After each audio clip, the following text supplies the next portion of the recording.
지난주에 이제 바울은 교회를 위해서 그리스도의 남은 고난을 자신의 육체에 채운다라는 말을 했습니다.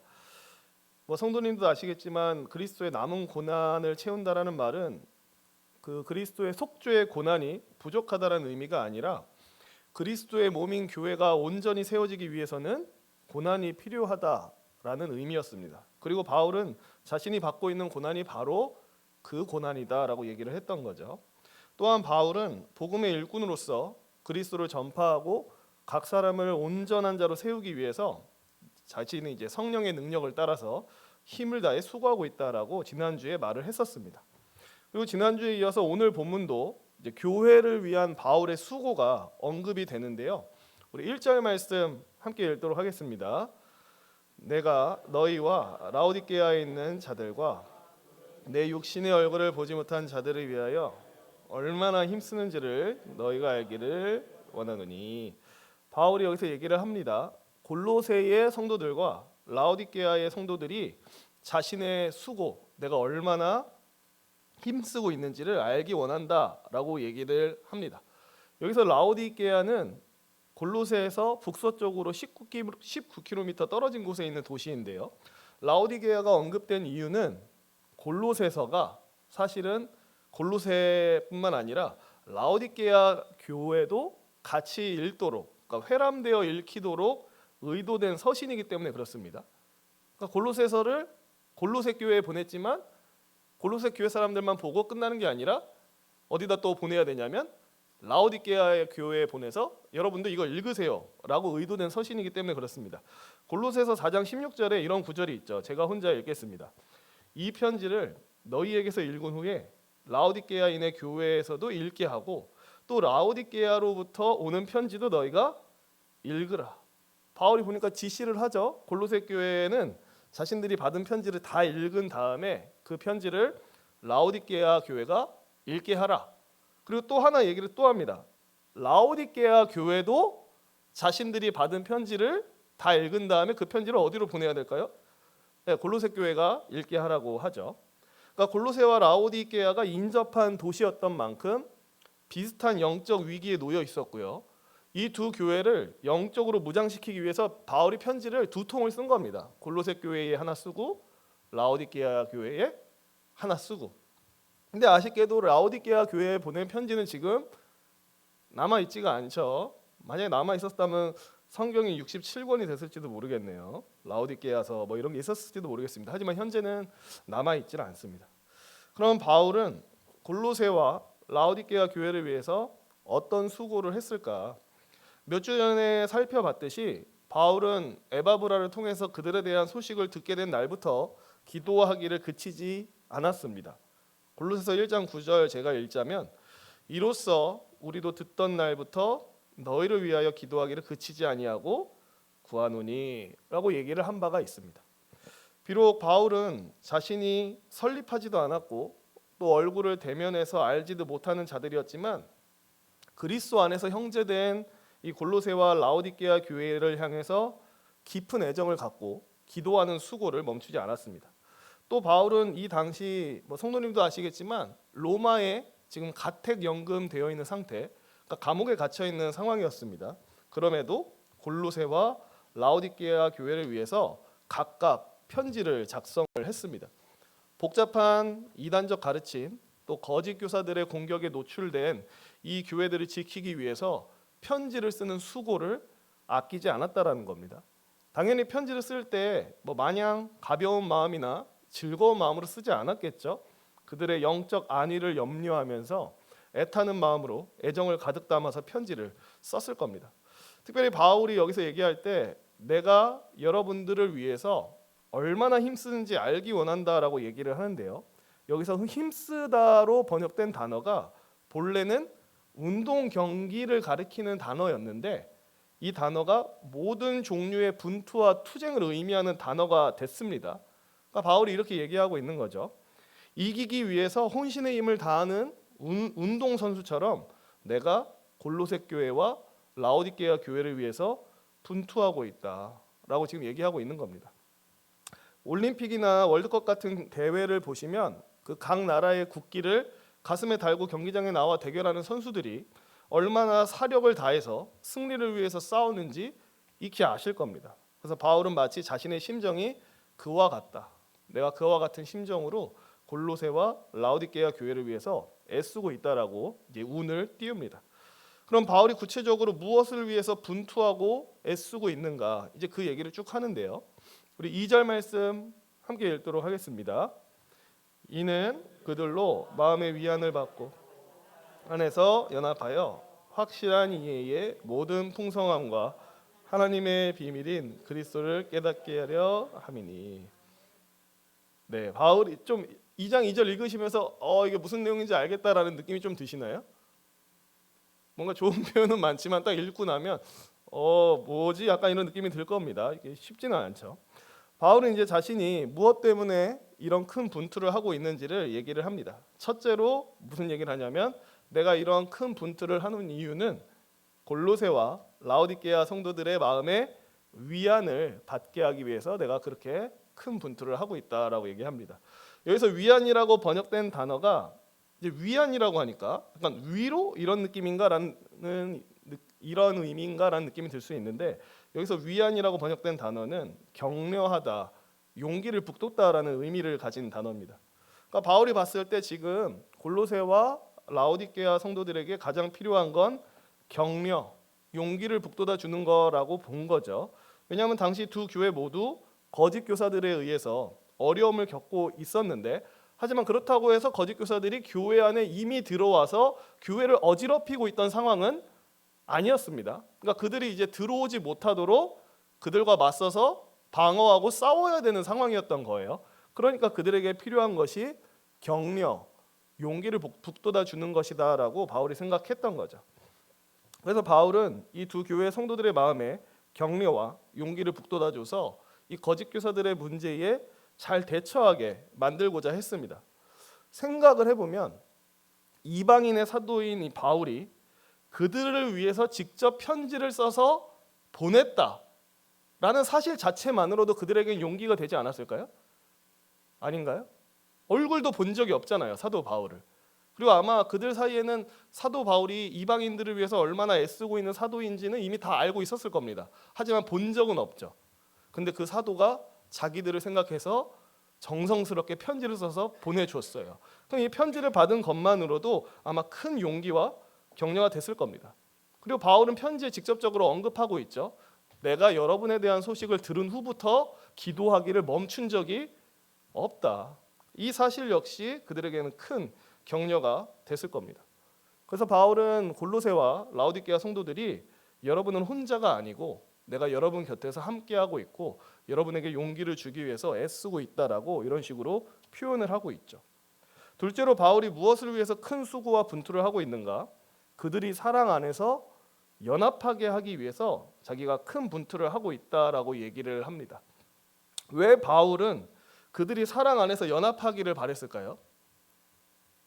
크게 두 가지 이유가 있는데 먼저는 거짓 가르침이라고 하는 외부의 공격으로부터 스스로를 지키기 위해서입니다. 당연하죠. 큰 위협이 될 수 있는 적을 앞에 두고 있는데 교회가 각각 개인 활동하면서 흩어져 있다면 어떻게 될까요? 당연히 그 거짓 가르침이라고 하는 큰 적을 제대로 대응할 수 없겠죠. 이 거짓 가르침으로부터 교회를 지키기 위해서는 온 성도들이 사랑으로 똘똘 뭉쳐 있어야 되는 것이 너무나도 당연합니다. 골로새서 3장에 보면 바울이 이런 권면을 하죠. 제가 혼자 읽겠습니다. 이 모든 것 위에 사랑을 더하라. 이는 온전하게 매는 띠니라.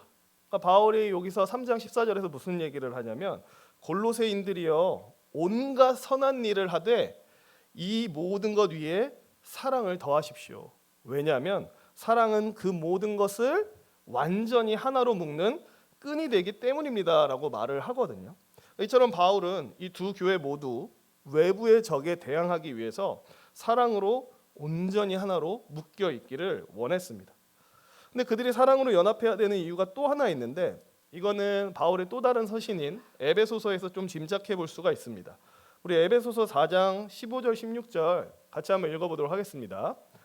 오직 사랑 안에서 참된 것을 하여 범사에 그에게까지 자랄지라. 그에게서 온몸이 각 마디를 통하여 받음으로 연결되고 결합되어 각 지체의 분량대로 역사하여 그 몸을 자라게 하며 사랑 안에서 스스로 세우니라. 아멘. 이 읽은 말씀을 좀 바꿔서 표현하자면 바울이 이렇게 말하고 있는 겁니다. 성도 여러분, 여러분은 몸된 교회의 지체들입니다. 이 다양한 지체들이 서로 조화되고 자신이 가진 기능을 따라서 다른 지체들을 도와주면 어떻게 되겠습니까? 온몸이 건강하게 자라게 될 겁니다.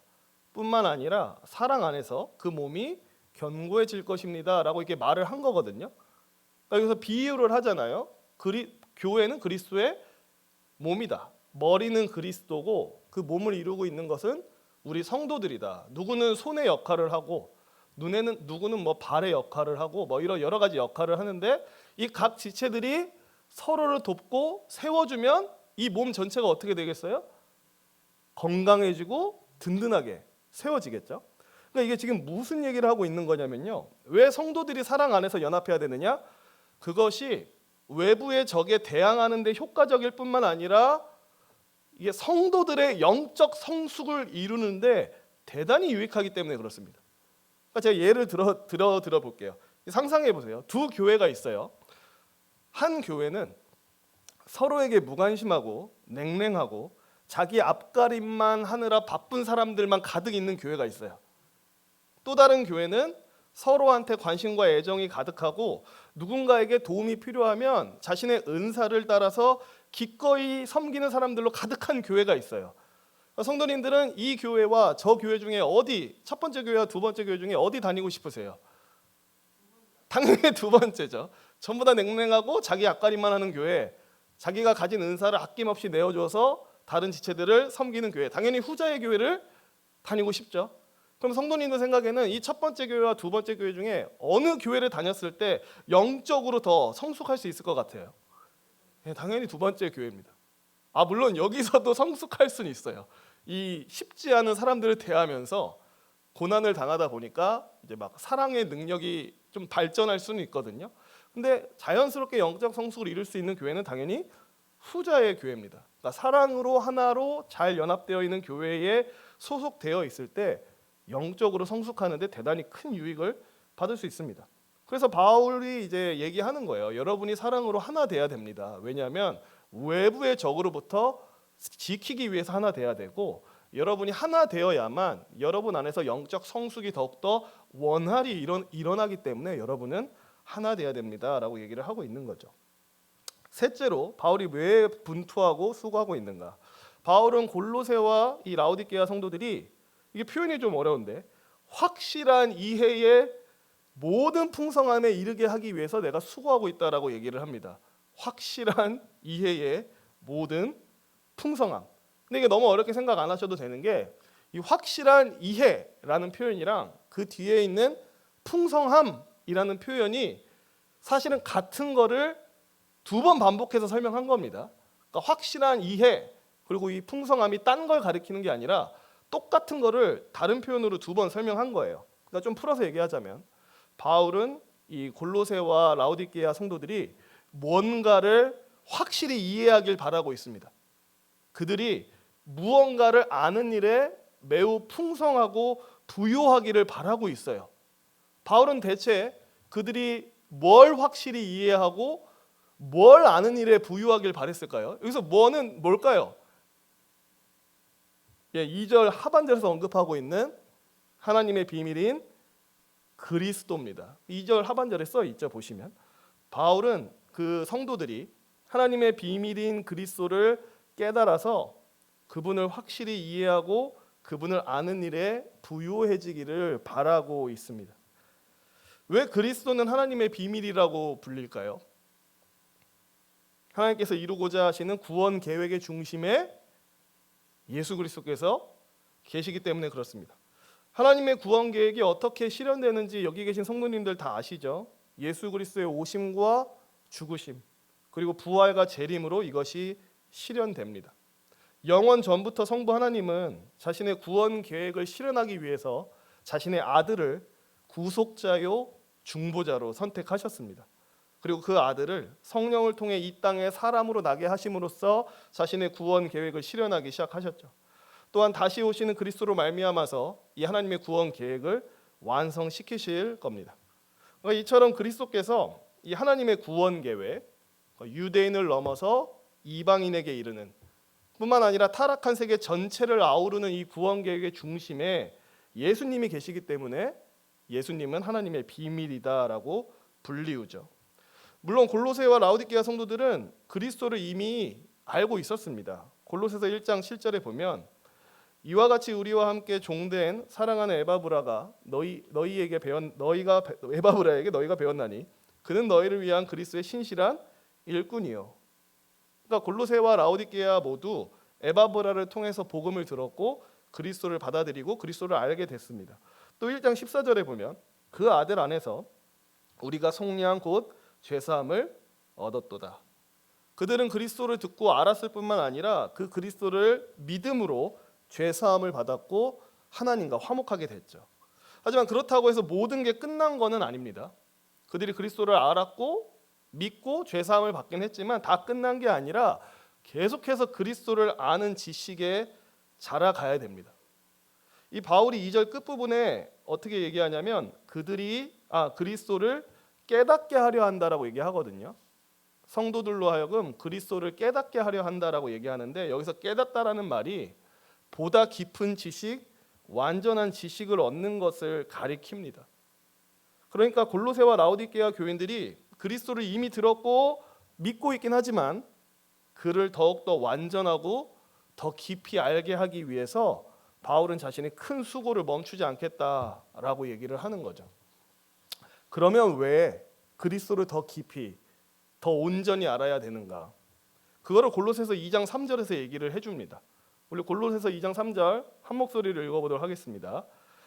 그 안에는 지혜와 지식의 모든 보화가 감추어져 있느니라. 왜 그리스도를 더 깊이 알아야 되고 더 온전히 알아야 될까요? 그분 안에 지혜와 지식의 모든 보화가 감추어져 있기 때문에 그렇습니다. 학자들은 얘기하기를 바울이 골로새서 전체를 통해서 말하고 싶어하는 메시지가 여기 2장 3절 안에 다 담겨 있다라고 얘기합니다. 그러니까 이걸 주제 구절로 봐도 돼요. 골로새서 전체의 주제. 그분 안에 지혜와 지식의 모든 보화가 감추어져 있다. 좀 다르게 표현하면 예수 그리스도면 충분하다. 근데 여기서 이제 바울이 말하는 지혜와 지식은 우리가 흔히 생각하는 이 세상을 사는데 도움을 주는 지혜나 지식, 처세술을 가리키는 말은 당연히 아닙니다. 바울이 말하는 이 지혜와 지식은 하나님을 알고 하나님의 구원을 아는 영적 지혜와 지식을 가리키는 거예요. 그러니까 예수 그리스도를 더 깊이 알아야만 하나님을 알 수 있고 예수 그리스도를 더욱 온전히 알아야만 하나님의 구원을 바르게 알 수 있다라고 얘기를 하는 건데 이 말이 참으로 진실입니다. 왜냐하면 예수님이 일찍 이렇게 말씀하신 적이 있어요. 요한복음 14장 9절 같이 한번 읽어보도록 하겠습니다. 예수께서 이르시되 빌립아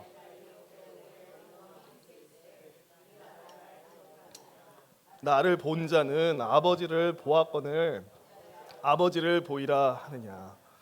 예수님이 뭐라고 말씀하십니까? 나를 본 자는 아버지를 보았거늘. 나를 본 자는 성부 하나님을 보았거늘. 이렇게 얘기하실 수 있는 이유가 뭐죠? 예수님은 근본 하나님의 본체, 하나님과 동일한 본질을 갖고 계신 분이기 때문에 그렇습니다.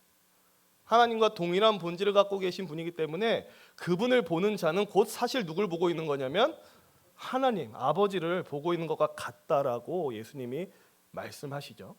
또 히브리서 기자는 이렇게 말합니다. 이거 참 멋진 구절이라고 항상 생각하는데요. 같이 한번 읽어볼게요. 옛적에 선지자들을 통하여 여러 부분과 여러 모양으로 우리 조상들에게 말씀하신 하나님이 이 모든 날 마지막에는 아들을 통하여 우리에게 말씀하셨으니. 아멘. 히브리서 기자가 뭐라 얘기하냐면 하나님께서 이 인간의 역사 가운데서 선지자들과 여러 모양을 통해서 말씀해 오셨다. 여러 모양으로 말씀해 오셨던 하나님이 마지막 날에는 아들을 통해서 말씀하셨다라고 얘기를 합니다. 좀 다르게 표현해 보면 하나님이 역사 속에서 자신을 여러 가지 방식으로 계시하셨어요. 내가 이런 하나님이고 내가 이런 계획을 갖고 있다라고 여러 가지 방식으로 자신을 계시하셨는데 마지막에는 누구를 통해서 자신을 계시하셨다는 거죠? 예수님, 자기의 아들을 통해서 자신을 계시하셨다라고 얘기합니다. 그래서 뭐라고 불리냐면 예수 그리스도는 계시의 극치라고 불리웁니다. 계시의 꼭대기, 계시의 정점.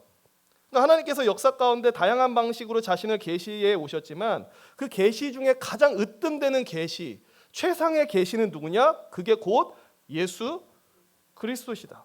그럴 수밖에 없죠. 그리스도보다 하나님을 더 잘 보여줄 수 있는 게 있나요? 예수님보다 하나님을 더 잘 보여줄 수 있는 존재는 없습니다. 왜냐하면 앞서 말씀드렸지만 그리스도는 하나님과 동일한 본질이시고 하나님으로부터 나오신 하나님이시고 빛에서부터 나오신 빛이시기 때문에 예수 그리스도만큼 하나님을 명확하게 보여줄 수 있는 존재가 이 세상에 없어요. 그래서 그분은 실로 계시의 극치입니다. 그분이 한 모든 말, 그분이 했던 모든 행동, 그분이 보여준 모든 감정 전부 다 하나님의 것을 그대로 보여주고 있는 거예요. 고린도서 4장 6절에 보면 이런 구절이 있습니다. 제가 읽겠습니다. 어두운 데에 빛이 빛이라 말씀하셨던 그 하나님께서 예수 그리스도의 얼굴에 있는 하나님의 영광을 아는 빛을 우리 마음에 비추셨느니라. 이게 좀 어려운 구절인데 바울이 뭔 얘기를 하냐면 하나님이 자신의 영광을 아는 빛을 우리에게 비춰주셨대요. 하나님의 영광을 아는 빛을 우리한테 비춰주셨대요. 근데 바울이 여기서 하나님의 영광을 아는 빛이 어디에 있다라고 얘기합니까? 예수님의 얼굴에 있다. 하나님의 영광을 아는 빛을 어디다 주셨냐면 예수님의 얼굴에 뒀다. 그러니까 이게 무슨 얘기예요? 하나님의 영광을 알고자 하는 자 누구를 보라는 겁니까? 예수 그리스도를 보라는 얘기입니다. 하나님을 알고자 하는 자, 그분을 깊이 알고자 하는 자, 그 지식을 다른 데서 찾아서는 안 되고 바로 예수 그리스도에게서 찾아야 된다. 하나님을 더 알고 싶다면 다른 데로 가지 말고 그리스도 앞으로 나아가라. 왜냐하면 하나님의 영광을 아는 빛이 다른 데 있는 게 아니라 예수 그리스도의 얼굴에 있기 때문이다라고 바울이 얘기를 합니다. 그리스도야말로 하나님이 누구신지 보여주시는 가장 확실한 계시이기 때문이죠. 뿐만 아니라 하나님의 구원의 역사, 그 구원의 계획도 사실 누구를 알아야 다 들여다볼 수 있죠. 예수님을 알아야만 다 들여다볼 수가 있습니다. 그래서 바울은 이 그리스도 안에서 얻을 수 있는 지혜와 지식이 너무 귀중하고 찬란하기 때문에 이것을 가리켜서 보화라고 얘기를 하죠. 우리 다시 한번 2장 3절 읽어보도록 하겠습니다. 그 안에는 지혜와 지식의 모든 보화가 감추어져 있느니라. 아멘. 값을 매길 수 없는 그 보화와 같은 지혜와 지식이 그리스도 안에 감추어져 있습니다. 하나님을 아는 지식과 구원을 아는 지혜가 전부 다 그리스도 안에 감추어져 있기 때문에 이건 다른 말로 그리스도를 떠나서는 이걸 절대로 얻을 수 없다라는 얘기입니다. 그래서 바울은 라오디게아와 골로새 교인들한테 얘기하는 거죠. 하나님을 알고 싶으냐? 하나님의 구원 역사에 대해서 더 깊게 알고 싶으냐? 그렇다면 너에게 필요한 거는 예수 그리스도 한 분이다. 그분이면 충분하다. 그리스도를 알아라 라고 얘기하는 거예요. 사실 바울의 이 말은 거짓 교사들을 염두에 두고 지금 하고 있는 말입니다.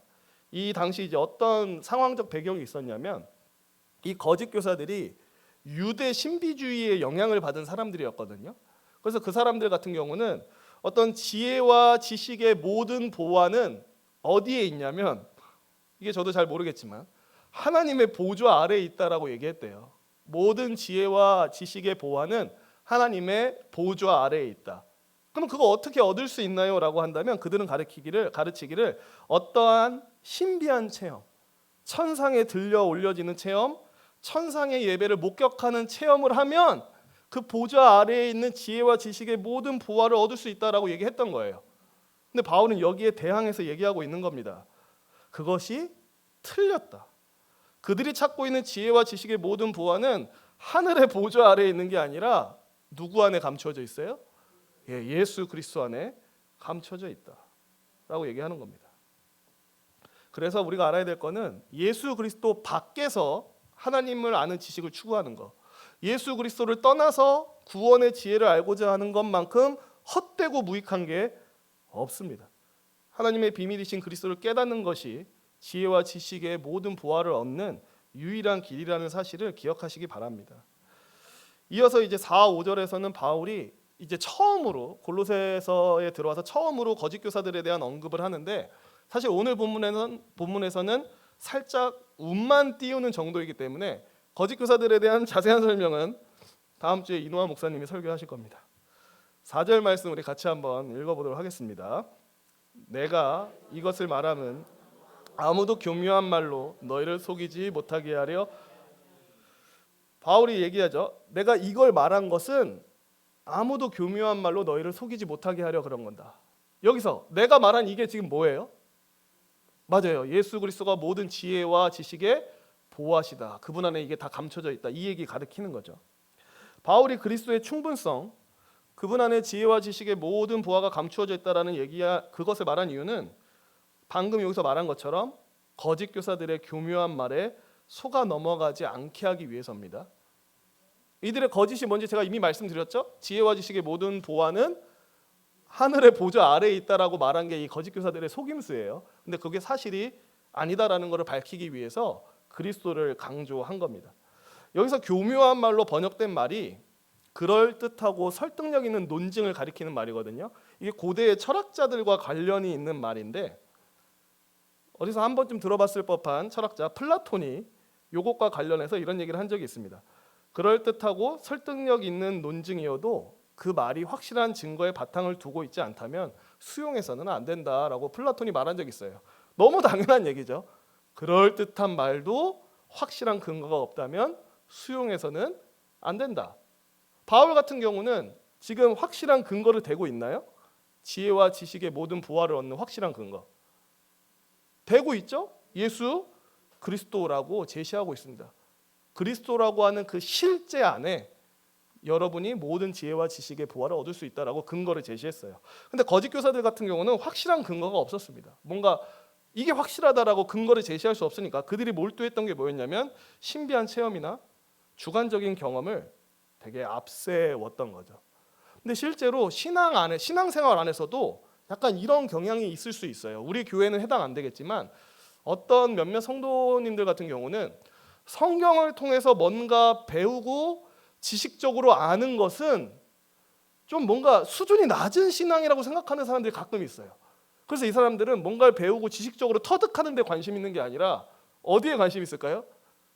뭔가 신기한 거 보는 거, 신기한 거 듣는 거, 막 엄청난 주관적 체험을 하는 거, 여기에 높은 권위를 부여해서 약간 좀 근거가 미비한 신앙생활을 하거든요.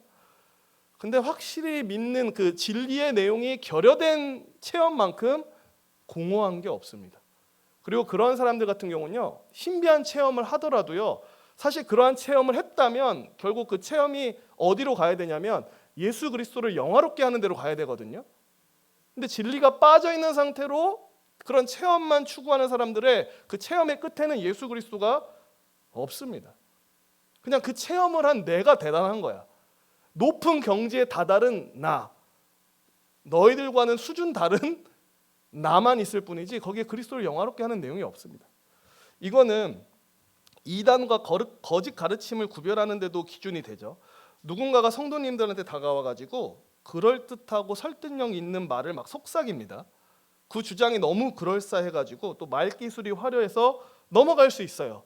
근데 잘 들으시다가 그들의 그 설득력 있는 그 교묘한 말의 중심에 뭐가 있나 없나를 잘 봐야 됩니다.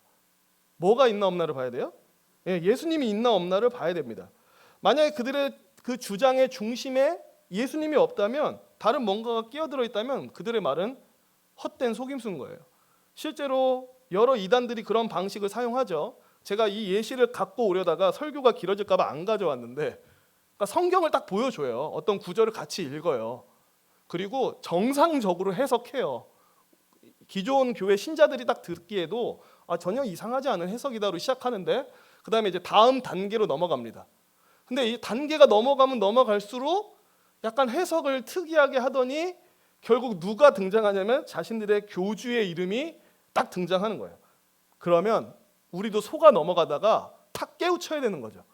이들의 그럴싸한 논증과 설명 안에 그 중심에 결국은 그리스도가 안 계시고 다른 게 들어왔네. 이거 거짓말이구나. 이거 속임수구나 생각해서 박차고 나와야 됩니다. 이게 새로운 거였어? 이거 믿어야지. 이렇게 해야 되는 게 아니라 그리스도가 없다면 그 교묘한 말에서 도망쳐 나오시면 됩니다.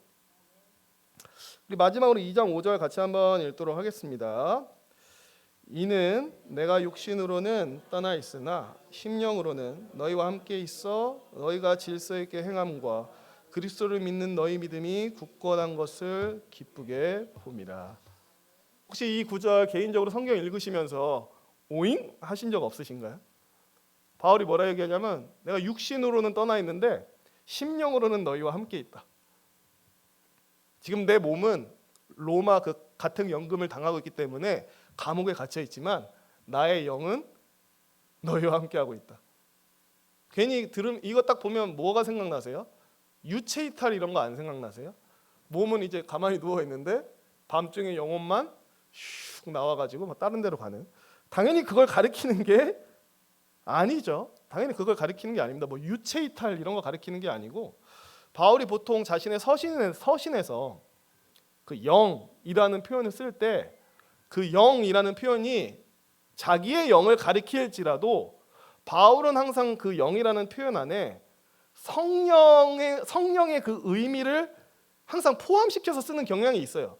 그러니까 영이라는 표현을 쓸 때 성령을 배제한 채 영이라는 표현을 쓰는 일이 거의 없습니다. 바울은. 그러니까 이게 무슨 얘기를 하고 싶은 거냐면 바울은 여기서도 자신의 영으로 너희와 함께 있다라고 얘기하고 있지만 성령을 배제한 채 이 얘기를 하고 있는 게 아닙니다. 그러니까 이런 식으로 얘기하고 있는 거죠. 내가 비록 몸으로는 여러분과 멀리 떨어져 있지만 성령을 통해서 나의 영은 여러분과 함께 있습니다. 이게 굉장히 신비한 표현이긴 하지만 기독교의 그 진리 시스템, 이 영적 원리 안에서 봤을 때 틀렸다라고 할 수 없는 말이에요. 왜냐하면 성령님은 개개인의 신자를 누구와 연합되게 하실까요? 예수님과. 성령님은 개개인의 신자를 예수님과 연합되게 하시고 또한 성령님은 예수 그리스도 안에서 모든 신자들을 하나로 연합시키시는 분이시죠. 그래서 이런 영적 원리로 봤을 때 그리스도 안에서 성령을 통해 바울은 지금 누구와 하나 되어 있는 겁니까?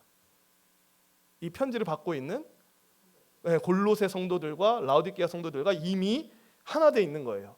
이 배경 아래에서 내가 몸으로는 당신들과 함께 있지 않지만 영으로는 당신들과 함께 있습니다. 성령을 통하여 그리스도 안에서 나는 당신들과 하나이기 때문에 사실상 나는 여러분과 지금 같이 있어요. 이렇게 얘기하는 거예요. 바울이 굳이 이런 어려운 표현까지 써가면서 내가 골로새 교인들과 공동체적으로 끈끈하게 엮여 있다라고 강조하는 이유가 뭐겠습니까? 거짓 교사들과 싸우고 있는 그들이 용기를 얻게 하기 위해서 여러분이 혼자가 아니다라는 사실을 강조하기 위해서 이 얘기를 하고 있는 거죠. 특별히 바울이 이게 한글로 보면 잘 안 보일 수 있지만 원문으로 보면 약간 어떤 느낌이 드냐면 자기가 몸으로는 함께 있지는 않지만 영적으로는 그들의 군대 사령관처럼 그들과 함께 있다고 얘기하는 느낌이 들거든요. 왜냐하면 5절에 너희의 질서 있게 행함과 굳건한 것을 보며 내가 기뻐한다고 얘기하거든요. 여기서 써 있죠. 저기 보시면 두 번째 줄에 질서 있게 행함, 세 번째 줄에 끝부분에 굳건한 것. 근데 이 둘 다 이게 군대 용어예요. 군대 용어. 하나는 그 군대의 질서 정연한 대열을 가리키는 단어고 또 하나는 굳건하게 서 있는 성체를 가리키는 단어입니다. 그러니까 바울이 무슨 느낌으로 말하고 있냐면 그 군대 사령관이 자신의 군대를 딱 들여다봤는데 그 군대가 질서 정연하게 잘 정비되어 있고 단단하게 무장하고 있는 모습을 보니까 기분이 되게 좋았던 거죠. 그러니까 바울이 골로새 교회를 보면 그런 기분이 들었다라는 거예요. 외부에 적이 지금 오고 있어요. 거짓 교사들이 막 호시탐탐 노리고 있어요. 근데 골로새 교회는 여전히 질서 있게 그리고 잘 무장한 채로 그들을 대응하고 있다. 내가 그 모습을 보니 참으로 사령관으로서 매우 기쁘다. 내가 몸으로는 함께 있지 않지만 영적으로는 너희의 군대 사령관으로 내가 지금 함께하고 있다라고 얘기를 하고 있는 겁니다. 말씀을 마치도록 하겠습니다. 오늘 본문에서 우리는 골로새와 라오디게아 성도들의 유익을 위해서 분투하고 있는 바울의 모습을 봅니다. 그들을 격려하고 사랑 안에서 연합하게 하고 하나님의 비밀이신 그리스도를 깨닫게 하기 위해서 애쓰고 있는 모습을 보게 됩니다. 저뿐만 아니라 성도님들도 느끼시겠지만 확실히 오늘날의 교회는 예전에 비하면 서로에 대해서 많이 냉담해졌고 많이 무관심해진 게 사실인 것 같습니다. 모이는 일에도 사실 힘쓰지 않고요. 서로 섬기고 힘을 보태는 일에도 예전보다 많이 둔해진 느낌이 듭니다. 이렇게 된 데에는 여러 가지 이유가 있겠지만 그 이유를 설명하기에는 마땅치 않은 것 같고요. 여러 가지 이유가 있겠지만 우리가 오늘 이 바울의 모습을 다시 한번 생각하면서 우리가 시대의 흐름에 역행할 수 있기를 바랍니다. 바울이 보여준 자신의 유익이 아닌 교회 성도들의 유익을 구하는 모습, 그리스도의 몸된 교회를 세우기 위해서 이 분투하는 모습이 바울의 모습으로 끝나는 게 아니라 저와 성도님들의 모습이 또한 되기를 원합니다. 또한 앞서 말씀드렸듯이 이 성도의 영적 성숙은 사랑 안에서 연합할 때 더 왕성하게 일어난다는 사실을 기억하시면서 우리가 그리스도 안에 있는 가족들을 더 사랑하고 섬길 수 있기를 바랍니다. 무엇보다도 저와 성도님들이 이 하나님의 비밀이신 그리스도를 깨닫는 일에 마음을 쏟기 바랍니다. 그리스도 안에 하나님을 아는 지식과 구원의 지혜가 전부 다 감춰져 있다라고 오늘 본문에서 봤습니다. 그리스도가 없으면 하나님을 아는 지식도 없고요, 구원도 없습니다. 우리가 믿는 종교의 이름이 뭔지 아시죠? 우리가 믿는 종교 이름이 뭐예요? 무슨 교회요? 기독교잖아요. 기독이 뭔지 아시죠? 그리스도를 한자로 음역해 놓은 거예요. 기독, 그리스도. 종교의 이름이 그냥 그리스도 교회예요. 그러면 우리한테 제일 중요한 게 뭐겠어요? 그리스도예요. 그리스도를 깨닫는 거, 그분을 더 깊이 아는 거, 더 온전히 아는 거, 이거 외에 이거보다 더 중요한 게 사실 우리 안에는 없는 겁니다. 제가 아까 대표 기도할 때도 말했지만 우리가 이 세상을 살면서 이 세상에 있는 많은 것들을 누리는 것도 사실 복이에요. 그리고 이 세상에서 마주하는 여러 문제를 해결받는 것도 복입니다. 하지만 진짜 복 중의 복은 하나님의 비밀이신 그리스도를 깨닫는 겁니다. 사실 지금 다니엘 기도에 나와서 여러 기도하고 계시죠. 무슨 기도하고 계신지 물어보고 싶지만 여기는 1대1 자리가 아니니까. 근데 다 이 기도 제목 있으시죠? 내가 하나님의 비밀이신 그리스도를 조금이라도 더 깊이 알고 싶다. 만약에 이 기도 제목 지금까지 빠져 있으셨다면 얼른 갖고 오시기 바랍니다. 그래서 저와 성도님들 모두 이 복 중의 복을 더 추구하고 또 누리시는 복된 인생 되시기를 주님의 이름으로 축원합니다. 이 시간